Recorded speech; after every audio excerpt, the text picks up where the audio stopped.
you from my life, because these are things I've practiced since 1978 when I was fresh out of college, and I want to share with you really some wonderful practices today and how they can help you and how you can live them and how you can become them.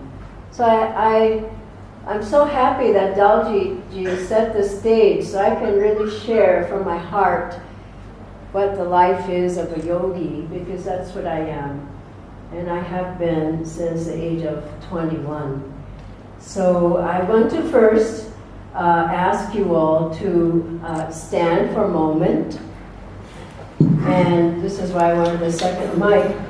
After speaking, I'll be able to... Is it possible to move this table back some? Can you just, while I'm doing this, just move the table back? It's not foldable, I hope? Yeah. Just No, it is not. Be No. careful. That's good right there. Okay. Now, I want to ask you all to just join me and we're just going to sample a little bit of yoga. I have a strong voice too, so I can speak very strongly. But I want to give you a taste before I start. So what the masters of India have given, I've been here 12 years now in India, and I think I have an Indian heart, but I want to show you just something that will revitalize your energy flow that you can do every day. We'll start with that, and then at the end I'm going to take you through several things. So watch what I'm going to do. Then I'll have you join me. I'm going to do this of my guru, Yoganandaji. It's a double breath to increase the energy in my body. I'm going to tense my whole body. And then I'm going to exhale double breath and detoxify the body. Get rid of the toxins, and I'm going to relax. Okay, watch one time, and then I'll have you do it with me. Watch.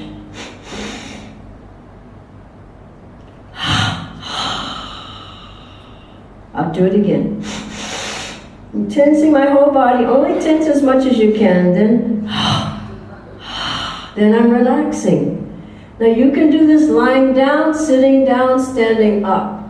But I wanted you to get up because I don't want you to sleep during my talk. So here we are standing up. So inhale through the nose. Tense your body. Can you tense? Now exhale. Can you relax? So we try again. Inhale. Your whole circulation is increasing. Exhale. This is working the heart in a very harmonious way. Inhale one last time. Exhale. Good. Okay, did you feel any different? Energy rising up, coming up to the brain. You'll feel more later. But please take your seats now. And I'm going to ask for your undivided attention. I won't talk that long, but I want to lay the foundation and then have you join me in some practices.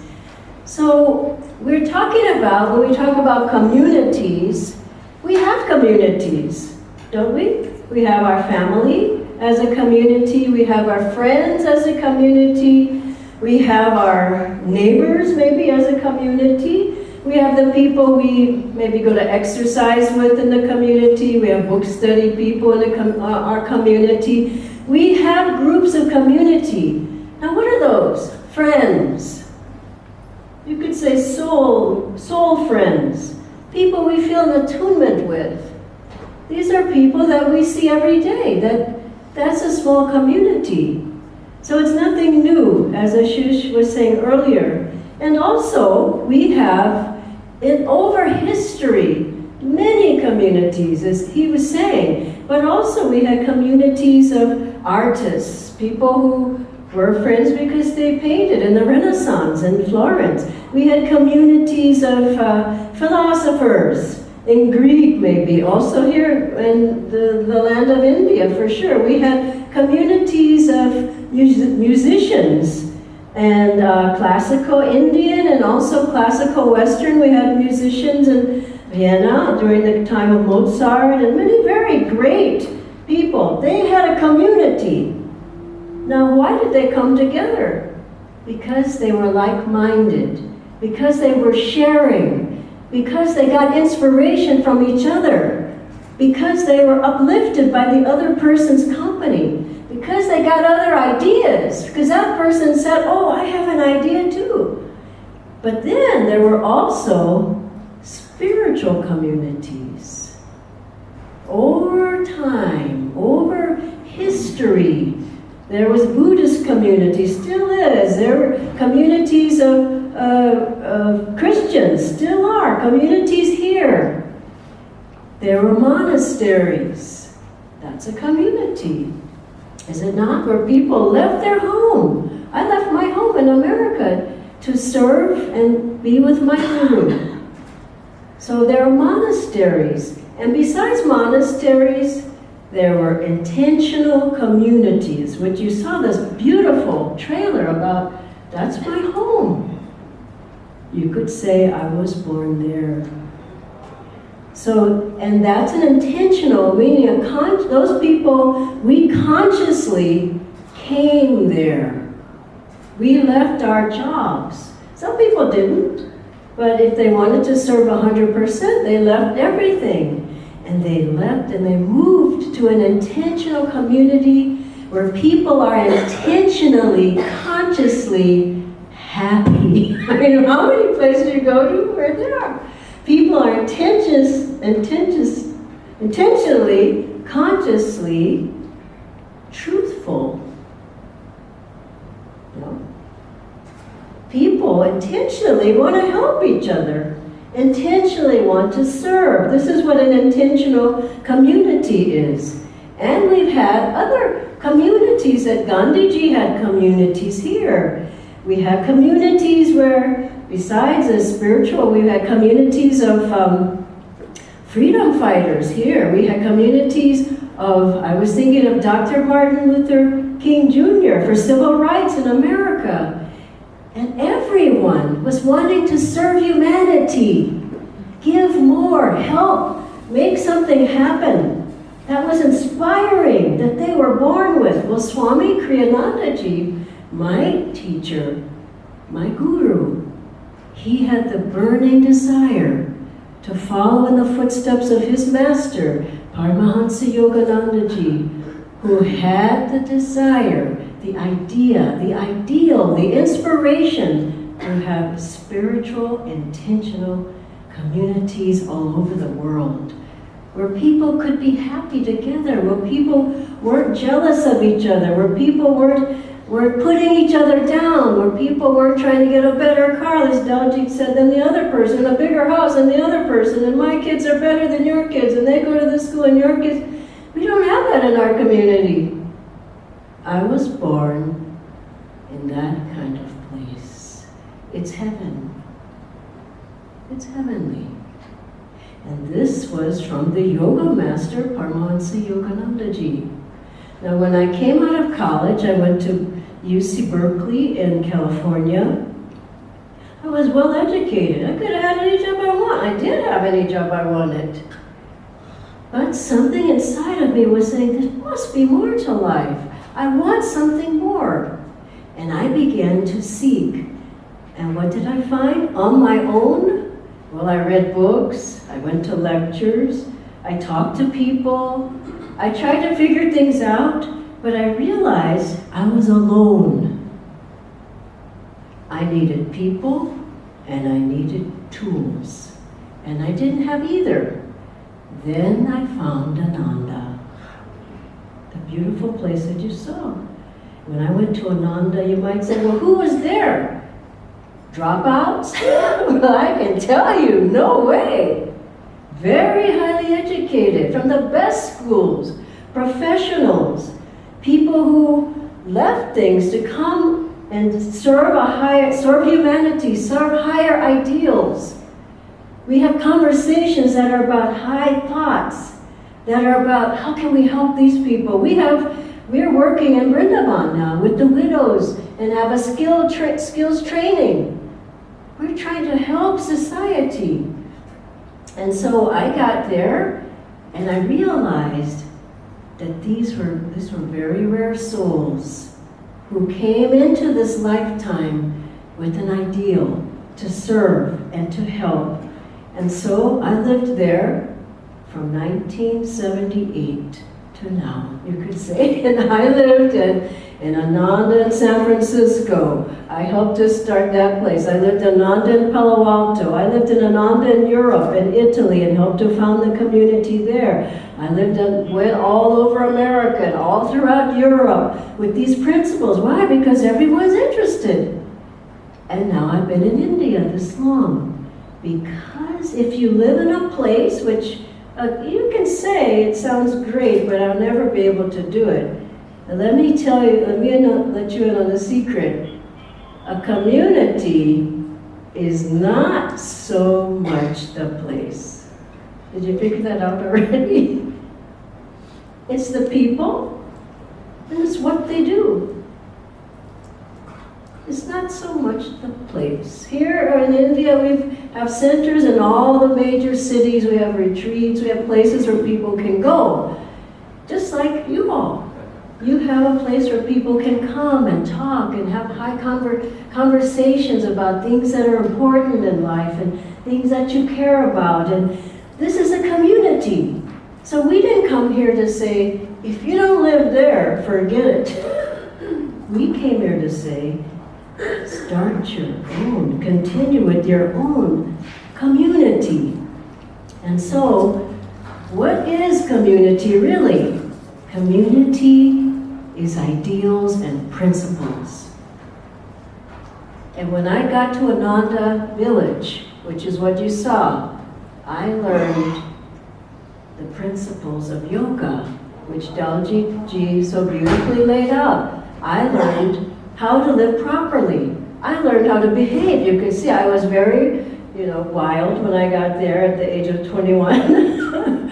But I learned what was proper behavior. I learned the yamas and niyamas. I learned asana. I learned pranayama. I learned these things. I learned how to serve. I learned how to give to people instead of thinking about myself. My mother, who is still very much alive, she's 80. In the beginning, I'll let you in on the secret, she was against what I was doing. Why are you going there? You got a college degree. Why are you going to help the family? Nobody in my family wanted me to go to Ananda. 12 years later, which is a long time, finally, she said, I'm so proud of you. And what you're doing. It's so important. I just came from there. I show her the pictures of Vrindavan with the widows and the ladies of skills training that have nobody to help them. She said, I'm just so proud. This is living for high ideals.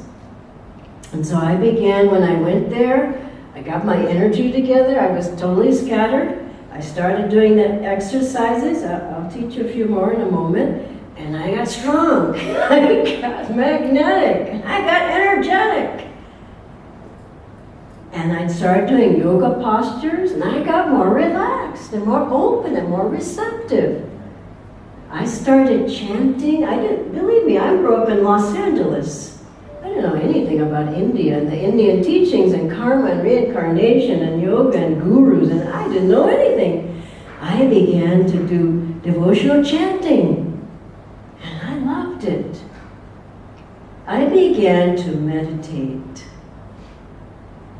I'm going to teach you a little meditation today. And I felt this is what I've been looking for my whole life. It was always inside of myself. And so, what is community really? Community is the people and what they do together. And what we do through Ananda, and these are things I'm offering to you, is one is particularly to share with other people. We share what we have. We help each other. So one person, maybe they are in the hospital. We go see them, take care of their family, bring food every day. You're talking about thousands of people who live in these communities. And even if they don't, they go to a center or a meditation group. So we help people. Maybe somebody just got married. We all gather money and help them have a nice vacation. You know, maybe if somebody's ill, we have people who pray for them. We have the healing prayer sung of over 80 people just in India, just in Gurgaon, just in this area. And we pray for the people. That's important. So we share, we help each other. And then we have cooperation and harmony. So instead of, I'm better than you, your dress doesn't look so good, whatever it is, I don't know what it is. But better to cooperate than compete, is it not? So there was a story of some of the children at Ananda. We have all ages. And the children, it was snowing outside, so they went outside and they started throwing snowballs at each other. Kids will do this. And then some of the kids got upset. He hit me with the snowball, my eye hurts, whatever happened. And some were crying. And so then the teacher said, okay, now let's stop throwing the snowballs and let's build a snowman. The kids love that. They all built the snowman. And then the teacher said afterwards, now which did you like better? Throwing the snowball or building the snowman? And the children thought, they said, we like to build a snowman. Isn't that beautiful? We want to cooperate, be in harmony, work together. Many hands make a miracle is one of the themes of Ananda. Everybody joining hands, we're all on the same team, and we're making something happen. And then another thing is that we have consciously in our minds to be happy. Whatever happens, it's not, I'm practicing it. It's not like I'm perfected in these things, but to try to be happy no matter what happens. And no matter what you have or what you don't have, try it. For example, Swami Kriyanandaji was once driving in the snow on the highway, and his car just starts going around and around, and his car ran into a bus, like a Volvo bus, a big bus. The other people were in the car, and they said, Swamiji! So then Swamiji, he gets out and he looks, his car's completely, reared in, not reared in, but the front end is completely smashed in. And so they get the car, wherever, get somebody to tow the car. And then he tells the students, they said, well, what do we do now, Swamiji? Said, get on the bus. What would you do? Get on the bus. He gets on the bus with the students, and they all said, the people on the bus, somebody said, excuse me, sir, but isn't that your car out there? He said, yes. And they said, well, aren't you upset about your car? And he said, I would be happy in 2 weeks. Why am I not happy now? Isn't that a beautiful way to live? I'm saying this so you can aim for this. And I remember someone asked one of our acharyas here in India, we go out and lecture in different places, and they felt, well, they must have some powers. This is what people think, maybe they walk on water, or levitate, or walk on fiery coals, or I just think it's funny. So then they said, well, to my guru, I said, well, what are your powers? And he said, now he's been on the path 50 years. So he said, I'm not sure if I have any powers. And then the person, he doesn't have any powers, what is he doing? So then he said, wait, I might have one. And everybody was like, he said, well, what is it? And he said, I might have the power. No, he said, I have the power. Do you know what he said? To be happy at will. You tell me how many people you know who have that power. Beautiful. That's what yoga does for you. It gives you the inner strength, the inner attunement, the inner light, the inner power to change your whole life. And so these are the things that we follow. And you might say, well, why do I need to be in some community? Well, we are anyway.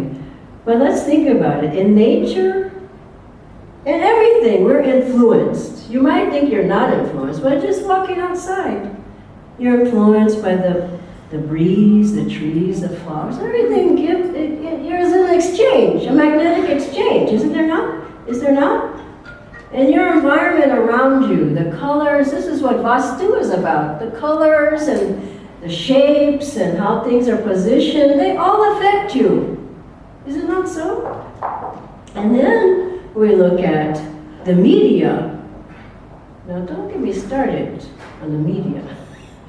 But everything you watch on the television, everything, all the music you listen to, all the Bollywood newspapers or magazines or the internet stories or whatever, is that not influencing you?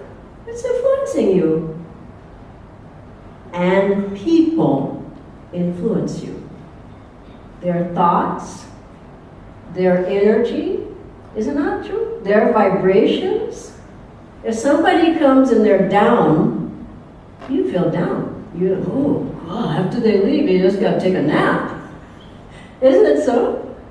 Somebody comes over and they're happy. I'm sure you have happy friends, you have people, they come, and you feel, oh God, let's get up and go. Is it not so? It's just a fact of life. We're influenced by the people's vibrations around us. It makes a difference. And so if you in community are with higher consciousness people, like this is a high consciousness group here. If you're with people who are more positive, if you're with people who are generally more happy, if you're with people who want to speak about things rather than what's on TV, but other things, it strengthens you. It awakens your consciousness. It lifts you up. This is why we want to be. And also, you might see that I was thinking about in nature, the secret life of plants. I don't know if any of you are aware of that. You can go online and check that out. Google Secret Life of Plants. It talks about how the plants even are influenced by us. I love plants, but if you talk to your plants, if you give them good energy, the plants grow. If you say, I hate you, the plants get stunted and they die. They tell you if you put plants next to a speaker and you play beautiful music, the plants liked the Indian ragas best. Put it near the speaker, the plant grows up and it's happy. If you put it near some heavy metals, heavy music, the plants, they went to the side and they shrank and they died. And they died. And Dr. Emoto, with the experiments of water, he showed how if you talk or affirm or play music into water and then crystallize it, freeze it, if there's good thoughts, it'll have beautiful shapes, like snowflake shapes. If you say, I hate you, I hate you, I hate you, very deformed shapes will come from the crystals. So we see where there's energy interchanges all the time. We're 3/4 water. So if you're around good company, you're going to feel uplifted. And I'm going to give you some things that will help you strengthen yourself, even if you have to be around company that's not so helpful. So I'll leave you with 2 things to keep in mind as you leave here today, as far as the philosophy of yoga. 1, take control of your life and don't be passive. Just feel like I'm in control of my life. And that means if you're passively every day sitting, watching, I'm going to tell you a story that's going to scare you, but sitting, watching TV all day, that's passivity. No? We need to get up and get moving. And it's not always easy to get up. I have a Fitbit here, which you may have heard about, but it counts the steps that you've taken every day. And the doctors say, are there doctors in the house? Here's a doctor. That you should take at least 10, and there's another, at least 10,000 steps in a day. So figure that. That means you have to get up off of the couch. Otherwise, what happens? Health goes down, mental health goes down, you get depressed, you go in the hospital, you feel moody, there's aches and pains all over. And so, first thing, get up and get going. Whatever you can do, little by little, but start moving. Now, this man who I know, who is a yogi, he's practicing yoga, long time person, he went to visit his friend. And the friend had a big TV screen. Now, we don't have TV in our ashram. We don't have it in any of our ashrams. So he was there, and he thought, well, today I won't meditate. I'll just, for a short time, I'll watch just one show. What do you think happened? He had to watch the one show. And then he said, well, this is kind of interesting. I'll watch another show. And then he said, just one more.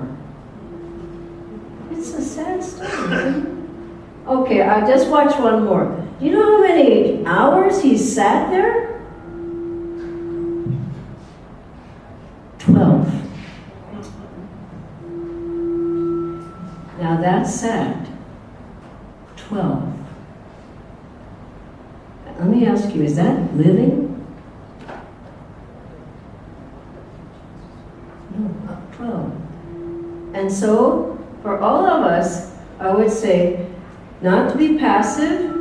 I'll tell you something that happened. One of my friends, she was diagnosed with a terminal illness. And she talked to Swami Kriyananda about it. It's a very deep story. And he told her, not her name was, I'll tell you her name first. Her name, she's a Nanda person. Her name was Happy. I love that name. So she called Swami Kriyanandaji and she said, the doctors told me I have a year to live. What should I do? And Swamiji told her these words. He said, don't go into the consciousness of the disease. Wow. What does that mean? Everybody says you got a year, do whatever you need to do. What did she do? Instead of going into the thought of the disease, I'm ill, I'm sick, I only have a year, she started doing more energy exercises.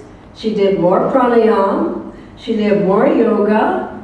She got a harmonium. This is in America. She started chanting. She did affirmations. She got in her car and she drove around America teaching people these teachings. 1 year passed. She's still teaching, affirming, meditating, chanting, energizing. 2 years passed. 3 years passed. She remained happy. 4, 5, 6.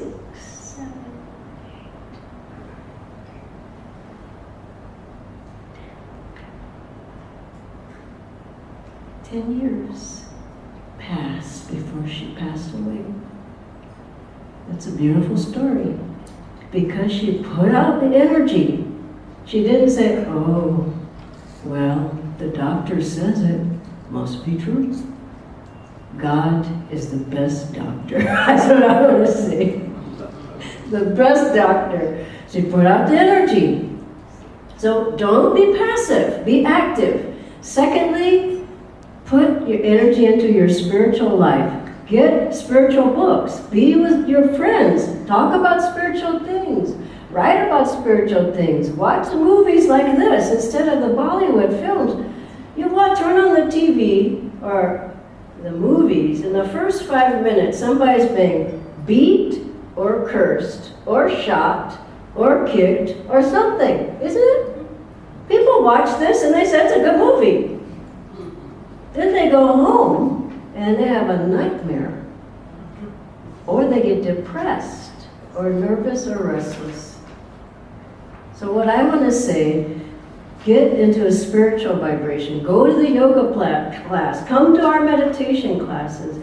Do what you can, and that will put an aura of energy around you. The final story, very short, is about a couple that comes to our center here in Gurgaon. They went to Delhi. The man told me the story. He took his family. Now he was energizing, practicing these things I'm going to show you.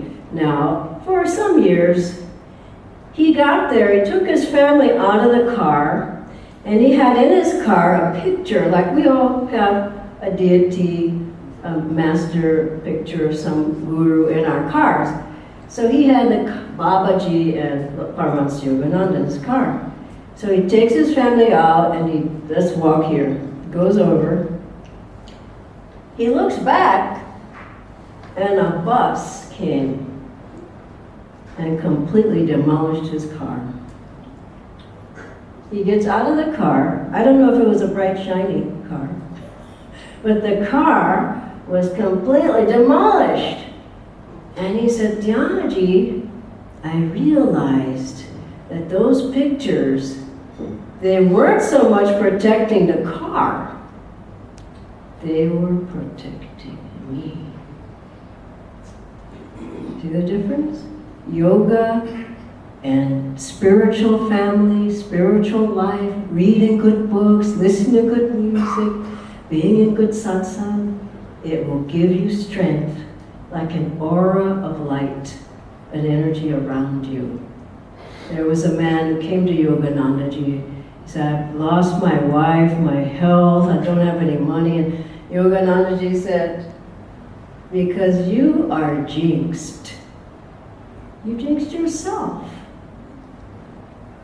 There's tools here, use them. And he said, I will de-jinx you. Meaning, do what I say, and this will help you.